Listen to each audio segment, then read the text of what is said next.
इमरान खान किस फौजी डिक्टेटर से मुतासिर हैं? हामिद मीर का ज़बरदस्त तज्जिया। सीनियर सहाफ़ी हामिद मीर ने अपने कॉलम इमरान खान का नया एहसास में चेयरमैन पीटीआई को तारीख साज शख्सियत करार दिया और लिखा कि इमरान खान पाकिस्तान की तारीख के पहले सियासतदान बनने वाले हैं जिन्होंने बतौर वज़ीर आज़म कौमी असम्बली तोड़ी और अब एक साबिक वज़ीर आज़म की हैसियत से उन्होंने 23 दिसंबर 2022 को पंजाब और खैबर पख्तूनख्वा की सूबाई असम्बलियाँ तोड़ने का ऐलान कर दिया है। इमरान खान पाकिस्तान के पहले फौजी डिक्टेटर जनरल अयूब खान से बहुत मुतासिर हैं। जनरल अयूब खान की पुष्ट पनाही से 1954 में गवर्नर जनरल गुलाम मोहम्मद ने पाकिस्तान की पहली दस्तूर साज असम्बली तोड़ दी थी, क्योंकि असम्बली में गवर्नर जनरल के इख्तियारात में कमी का कानून मंजूर होने वाला था।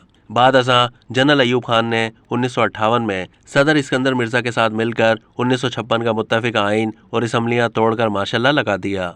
1962 में जनरल अयूब खान ने नए सदारती निज़ाम के तहत नई असम्बलियाँ बनाई, जिन्हें 1969 में दूसरे फौजी डिक्टेटर जनरल याहिया खान ने तोड़ दिया। याहिया खान के दौर में सिर्फ असम्बलियाँ नहीं, पाकिस्तान भी टूट गया। 1977 में तीसरे फौजी डिक्टेटर जनरल ज़िया उल हक ने असम्बलियाँ तोड़ दीं और दूसरा मुत्तफिका आइन भी तोड़ दिया जो 1973 में मंजूर हुआ था।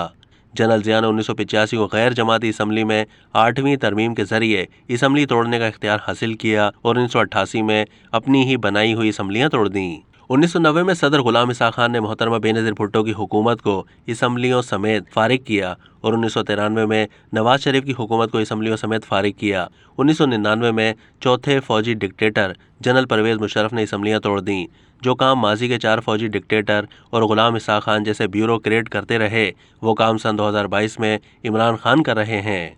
इमरान खान ने 3 अप्रैल 2022 को तहरीक अदम एतमाद से बचने के लिए कौमी असम्बली तोड़ी थी, जिसे बाद अज़ां सुप्रीम कोर्ट ने बहाल कर दिया। अब उन्होंने 23 दिसंबर 2022 को 2 सूबाई असम्बलियाँ तोड़ने का ऐलान किया है और इस ऐलान का मकसद न सिर्फ नाअहली बल्कि गिरफ्तारी से बचना नजर आता है।